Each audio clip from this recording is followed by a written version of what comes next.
Cowboy Fanatic, if you had to choose 3 out of the 4 players, who would be the one left out? Technically a Zeke question, but I'll allow it. Zeke, Dak, Cooper, or Jaylon Smith? Definitely not Dak and Amari Cooper. That leaves Zeke and Jaylon. And if I have to, and you don't have to, by the way, you can pay them all. If I had to, probably going to leave Zeke out. I love Jaylon Smith. He'll be at most the same price tag there. It's easier to find a running back than it is a linebacker. I know that's maybe a hot take, but whatever. Sorry. MoltenCitrus. How do we improve our red zone efficiency? I like this one. This is a good one.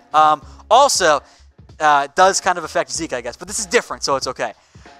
You got to call better plays in the red zone. You have to utilize Dak Prescott's leg. The simplest thing, and of course there are a lot of other applications and routes and stuff to go here, stop loading the box. Loaded boxes, that is how you, in terms of offense, that's how you get stacked boxes. It has, in the NFL, the personnel you use has far more impact on the caliber of player than the caliber of player in the backfield.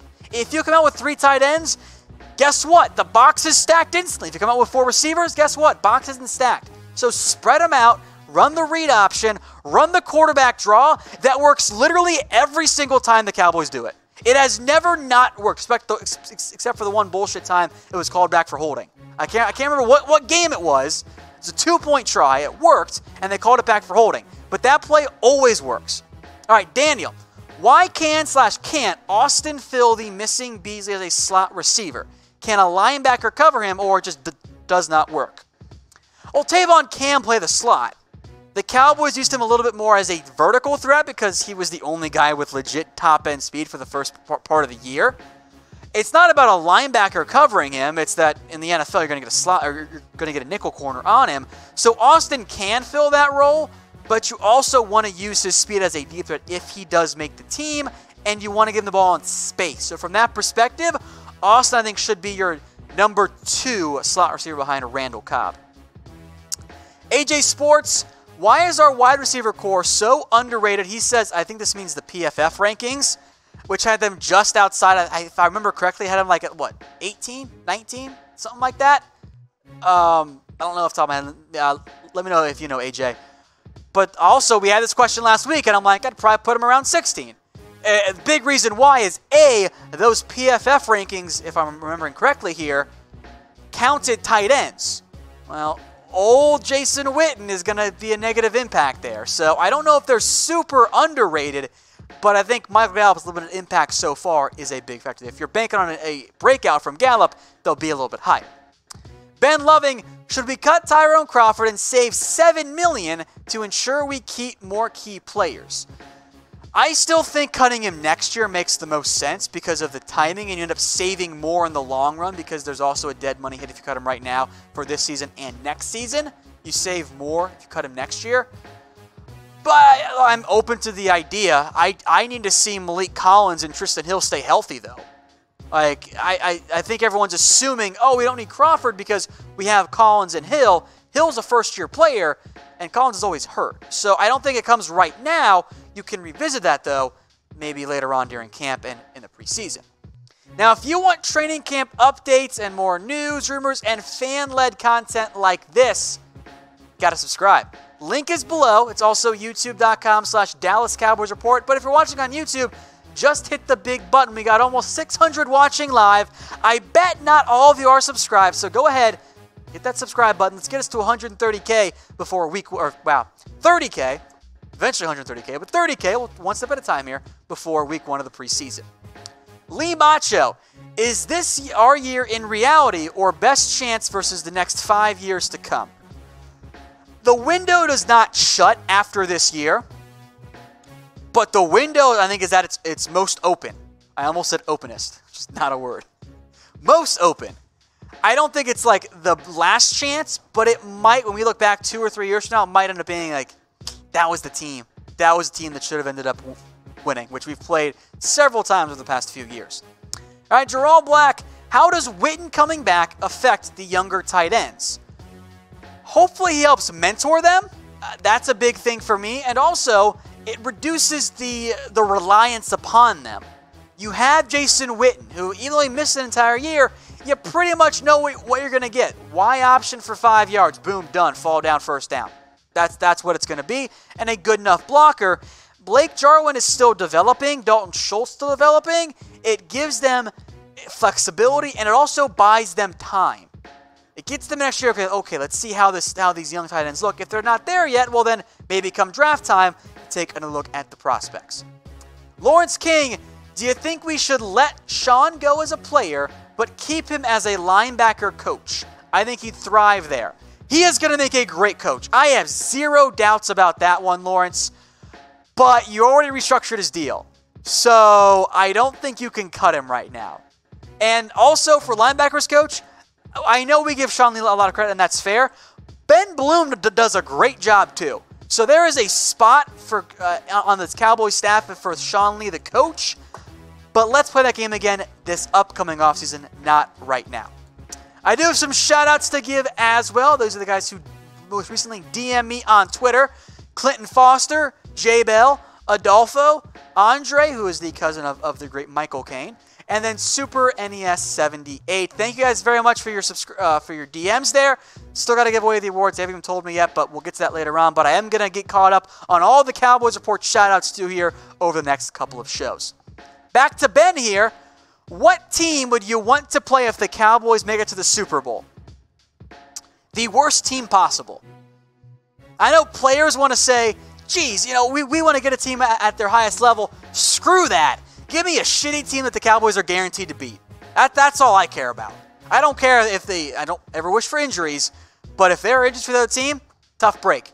Rather we'll play an easy team and get a guaranteed win than play the best team out there. So I guess that makes it like the Dolphins or something. All right, Ronald, can you believe Dak not included in the top 100? Sheer disrespect.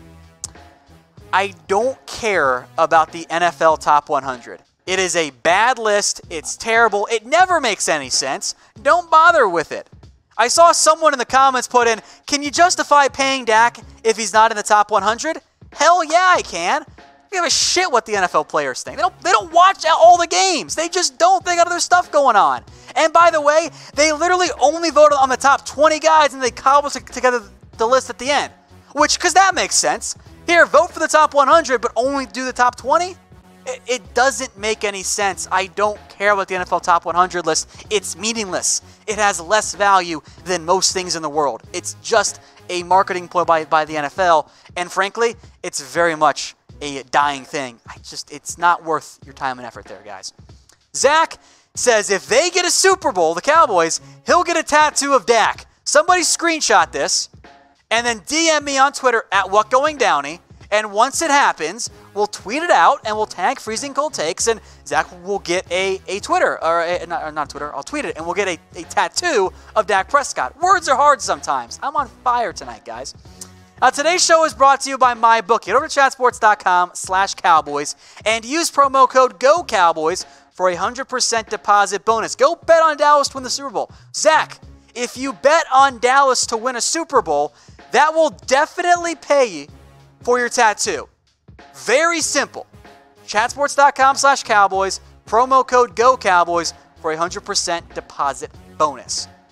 Lee Macho, are we still paying dead money for anybody? I think there are a couple. Let me get my spreadsheet pulled up here.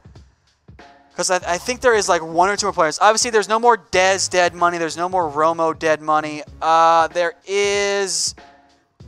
Oh, well, maybe there... Oh, yeah. You've got a little under 2.5 for Terrence Williams. You got $1.6 million for Orlando Scandrick. You've got $1.25 for Allen Hurns. You've technically got like $1,000 to Larry Allen Jr. Whatever. That's just the signing bonus money there. Somebody named Bryce Johnson has $600 owed to him. And then Charles Tapper makes $154K. That's it. And then you'll probably end up paying some more dead money to guys that get cut who have some money owed to them. Jumping off my screen here. If you could have cut Cooper Rush, if you cut one of the first-year players, Joe Jackson, Donovan Wilson, those guys would be owed some dead money. Mitch Hyatt, Jalen Jelks also would be owed dead money. All right, Dallas Wilson. If the Cowboys don't make it to the NFC Championship game, is Jason Garrett done and who would end up replacing him. There are scenarios in which Garrett doesn't make it there and keeps his job, mainly injury-focused ones. If they do dump him, Chris Richard makes sense. You know they're going to go pursue Sean Payton. You know they're going to end up going after Lincoln Riley. You'll hear Bob Stoops mentioned because it's 2019, and that's still a thing, apparently. But it would be, I think, a big-name target there for the Dallas Cowboys. But the good question there, Dallas. All right, Lee Macho. Do we crush New Orleans Week 4 like we did last year? Or is it most likely our first loss of the season? I am going to go with this is probably going to be the first loss of the season. It's in New Orleans. That Saints team is going to want revenge. Sean Payton likes beating Jerry because they're friends. So I think you're going to see the Cowboys lose that game. Good news is 3-1 start. Sign me up. That is a fantastic start to an NFL season. Now, question for you guys watching. What Cowboys game are you most excited for this year? Let me know in the comments. Is it the Saints game? Is it the Patriots game? Is it the Thanksgiving game? I always like the Thanksgiving game because associate producer Brett is wrong on this. The Cowboys throwback jerseys are awesome. They are awesome. I absolutely love them. Hey Cowboys fans, thanks for watching the Cowboys Report. If you haven't already, click right here to subscribe to our channel for all the best Cowboys coverage on the internet. That's news, rumors, highlights, mailbags, film studies, and a whole lot more. And I'm making your lives a little bit easier as well with the next Cowboys Report video right here.